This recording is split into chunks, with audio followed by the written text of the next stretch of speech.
Alright, today is day 2 of doing the brakes on Gemma. The front brakes I've had on the car for 4 days, maybe 5 days. Haven't had any problems. Everything feels good. Everything sounds good. Brakes better than before, at least it feels like, or unless it's just a placebo. I don't really know. But yeah, all the brakes are good. Pads and rotors up front, and I only was able to do the passenger side wheel bearing, and so far everything feels great with that. And I actually had a little bit of a shake in the steering wheel before I did the wheel bearing, or like the hub, that I didn't think was because of that. I figured it's because the thing's got a couple degrees of negative camber and the toe's definitely not perfect since I just eyeballed it. But the vibration went away and the car drives smoother than it ever has. So that's pretty cool. So I returned the wrong wheel. You know, I had 2 passengers I ordered, so I returned the other one. I ordered in a driver's side. Unfortunately, it's not the same brand. What are you gonna do? As long as it works, it works. So I will have to pull the driver's side back apart to do the driver's side hub and bearing. It isn't the end of the world. It's, you know, another week or so isn't gonna kill me on it, but figure today it's 60 something degrees out, a little bit of wind, but whatever. Figure I'll knock out the rear end. So first things first, we're gonna jack her up, pop the lugs, pop the wheels, and go from there.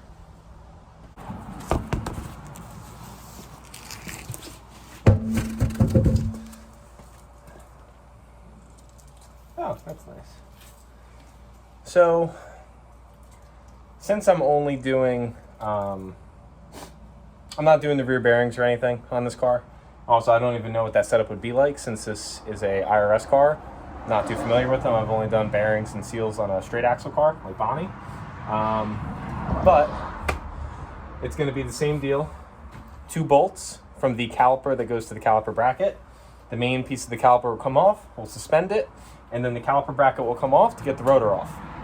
Now, usually there's 2 bolts, whether they're an Allen head or a Phillips screw or whatever. Basically a screw that goes into these 2 holes that holds the rotor to like the hub, basically. Those aren't here. I'm gonna assume that they're also not on the other side. So whatever mechanic did this car last, I guess didn't do them.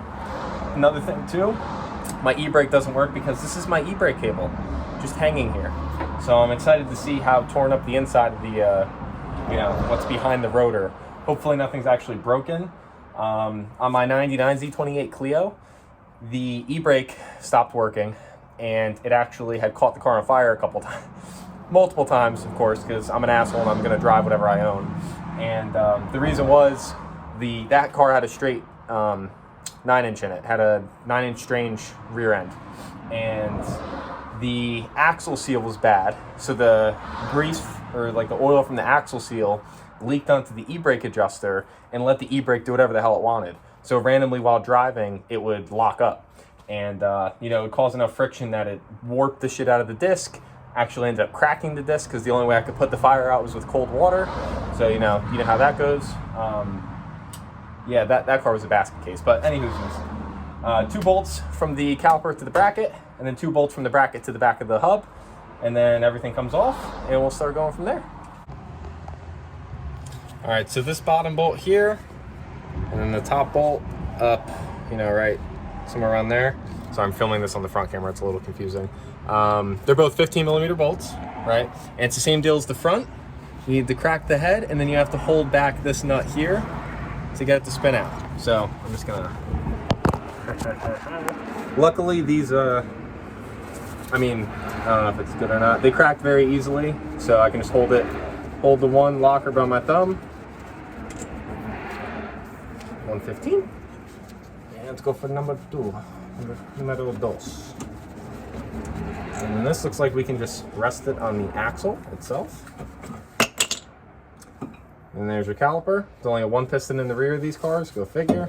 I mean, most cars are. So, yeah. Actually, I'm gonna get a bungee for that, but that will go. Oh, that's actually perfect. Perfect right there, if you ask me. Yeah, pads actually had a little bit of life left on them. Not a crazy amount. I'm not gonna say these things are brand new. Oh, ooh, that might be bad. That might be scary, wary. Oh, there's no clips. Jesus Christ, this car just gets better and better, I hope you guys know. Look at the bottom side of this, that pad. Right where my middle finger is, right there. Look at that. Right? There's no clips. This car is wonderful, you know. People down in Georgia really know how to build fucking cars. Okay, so now that's off. I'm gonna find out the size for this bigger boy. We're gonna crack these two, get the caliper bracket off, just like we did up front.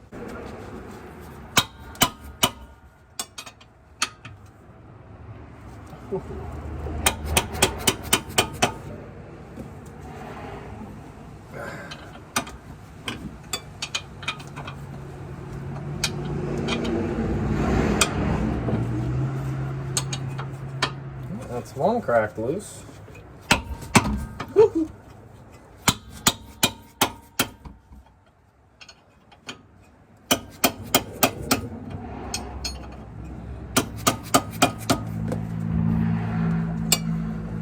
Those are on there pretty good.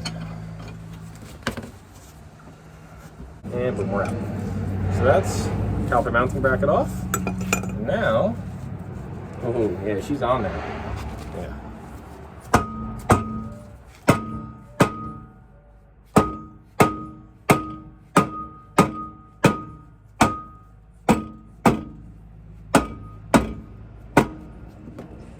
Oh, this is gonna take me some persuasion to get this rotor off. All right, so it actually took me maybe another 15 seconds of just whaling it with the sand hammer, and the thing came right off. You know, there was a cloud of dust when I pulled it off, but my e-brake shoes, I'm not no expert, but they actually look like they're in pretty decent shape. So for those who don't know, I guess this style e-brake setup, you know, cable driven, whatever you want to call it. Basically, when you pull the e-brake, you know, inside the car, this inner circle with these pads on it essentially expands outwards, and you can see where it grabs onto the rotor itself. So yeah, and down here is actually the adjustment. You can see where it's in here, and then in here as well, the horseshoe shape basically. And when you move this, I don't even know what the hell you want to call that gear looking thing. When you move this, that actually, let me put you back on the wall. That actually expands or contracts what's holding the shoe. So I guess I'm gonna try to figure out how the hell this was on there and see if there's something that's actually broken or if this just managed to pop off. The e-brake never really worked too good in this car. I adjusted the inside cable, like where the handle is, but I obviously haven't had these off yet. So I'm gonna try to figure that out and then get back to you.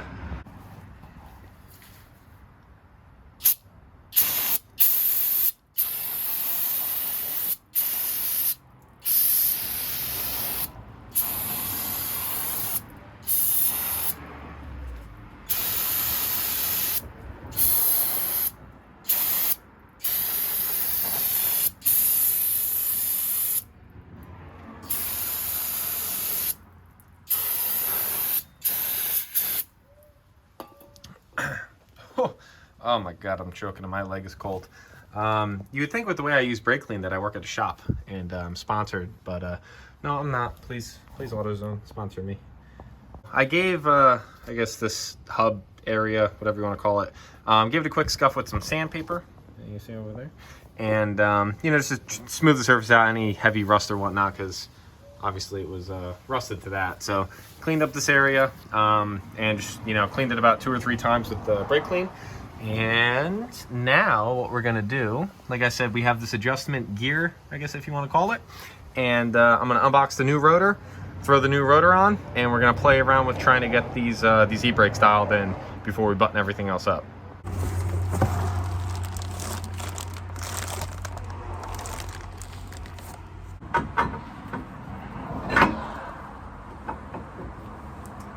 All right, since I have this on here, I'm gonna pop the car in neutral, and then from there we'll be able to actually pull the rotor on and off, play with that adjustment gear, and get the e-brake bueno. So, I thoroughly cleaned the back side of the rotor. I did the front side as well. Even though I'm probably gonna end up doing the front and rear again, it's right before I do pads, because I'm definitely gonna get it dirty from doing this. But, same deal as last time. We have our 3/4 bolts for the mounting bracket.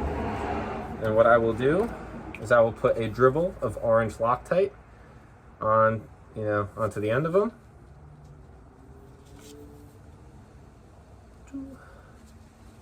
All right, those got the Loctite. So now I'm going to struggle with putting this caliper bracket on without messing anything else up. All right. One nice thing I will say about doing the rears is the rotor itself actually wants to stay in place, whereas with the front, when you put the rotor on, without having the wheel or anything compressed against it, the thing just kind of wants to flop back off. So now I will take this.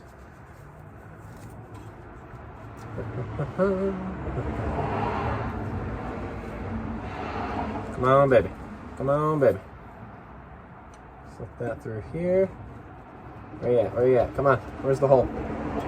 Sometimes it's hard to find the hole in the dark. You just got to go by feel. You know?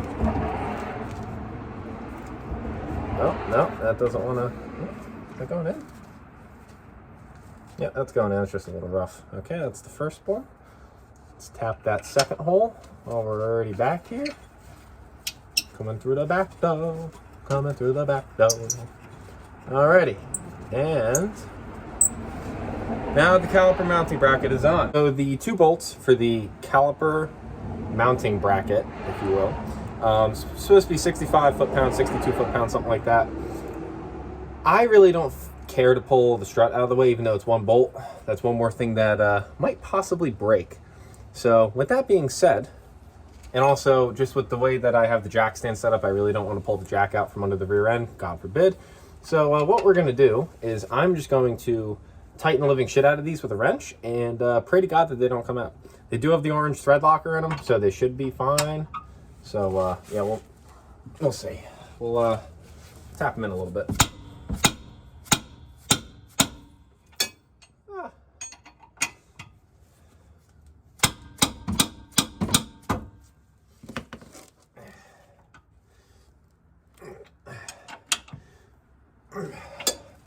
Feels like 65 foot-pounds to me. All right, now up next is going to be popping our clips in and then rebuilding our slider pins. You know, re-greasing them and doing new rubbers, because you always need a fresh rubber with some lube. You don't want to use an old dried out rubber with some lube. It doesn't work too well. And I'll do that. Clips, pads, our 2 slider pin bolts. And then we're done on this side. Same deal as the fronts. Yeah, slide it out. Looks nice, old, black, and yucky wucky. I'll wipe it off.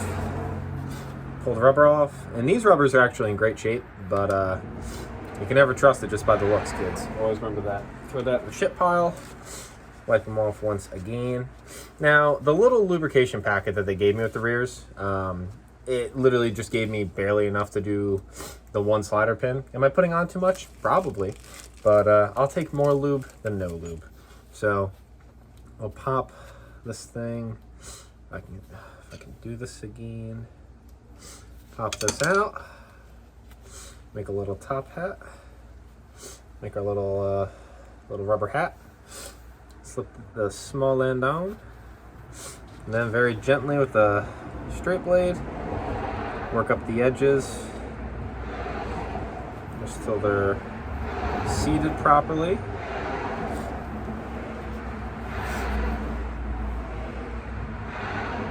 Just like so. So now you get the fancy little hat. We'll compress the rubber, which looks like a little mushroom or like a little bolt. And then I guess I'll squeeze out the rest of this. They gave me like nothing in here, bro. That's such a ripoff. For the $426 or $436 I spent, I would have expected more lube. And actually, they gave me no lube for the front, funny enough. I'll spread that around. Stingy people. Stingy people. Yeah, that in my eyes, that's not enough. Even if I spread that around, yes, that is spread, that will spread around a little bit, but instead, I'm just going to be filling these babies out with high temp red grease. Is this right? Probably not. Do I care? Not at all. Grease is grease in my eyes. We'll take some red grease, go around the slider pin, mix it with the gray. Is it bad to mix greases? Probably. Do I care? Not at all. Just say it with me, kids. Lube is lube. So spread that around. All right, definitely got some lube on there. And then now, we'll slip that back on into here. Wipe off the screwdriver. Should I say my rubber application fluid? And then we'll do the same process to pop on the outside seat, and then the bigger seat to the actual caliper mounting bracket itself.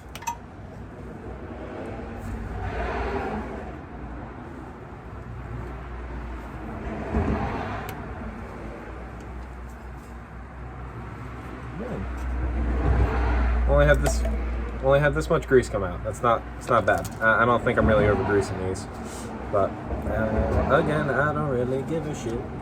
All right, now that these are good, we'll grab our caliper, we'll compress it with the C-clamp again, and then we'll throw in our 2 little bolts, and we're done on this side.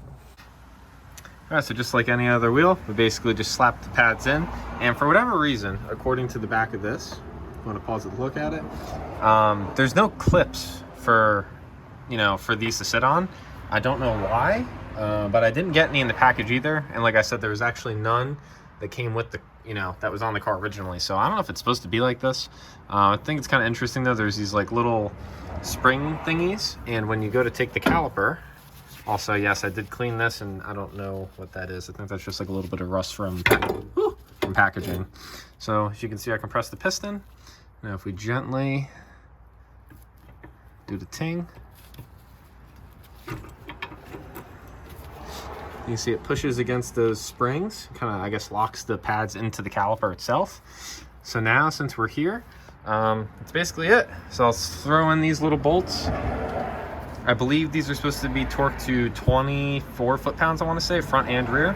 So I'll throw a dabble of Loctite on them, slap them in, we'll throw the wheel on, and then we'll head on to the next side. I'm going to do a time lapse for the side. We're going to see how that goes. Should be pretty straightforward. The e-brake cable is actually connected on this side, so hopefully it goes smoothly and easily. I already know the e-brake adjustment is going to be the longest part of this, but we'll see how quickly I can get it done. I'm going to check the time now. I'm going to try to time myself, I guess, and yeah, let's send it.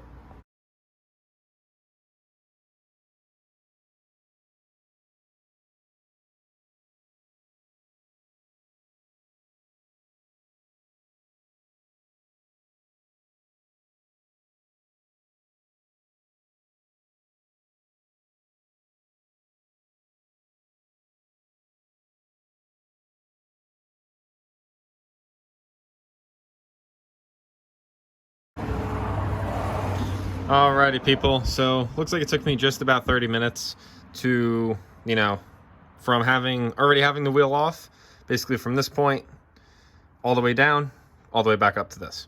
Yeah, looks good.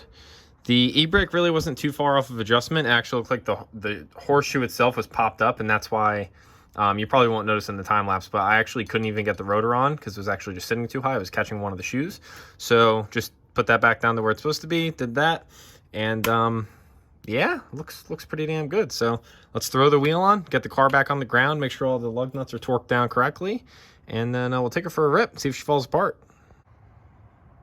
All right, the last thing for us to do is go for a little test drive, test the e-brake out in the driveway, test the brakes out obviously before we leave the driveway, but need to go for a little joyride and see how she does. With that being said, enjoy. Also, yes, I did cut my mufflers off. We'll talk about that later.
it doesn't feel like the brakes drag or anything, so that's good.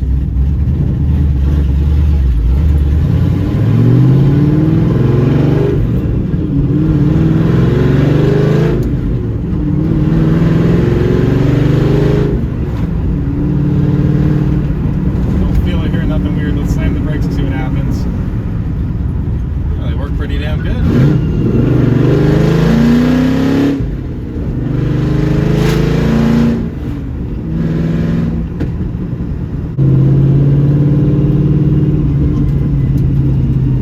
If we rip the e-brake with a little bit of speed, I'm just curious as to what will happen. Don't try this at home, kids.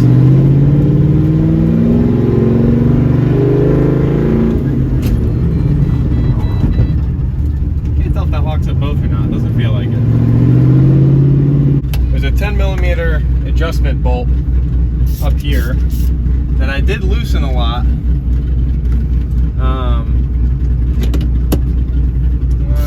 2, 3, 4, 5, 6. Let's see what that does. Just feel a little bit tighter. Let's see. Yeah, I had to loosen that when I went to put on the passenger line back onto the actual e-brake.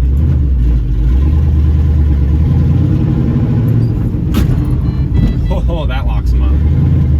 All right, let's see what happens. See if we can break something.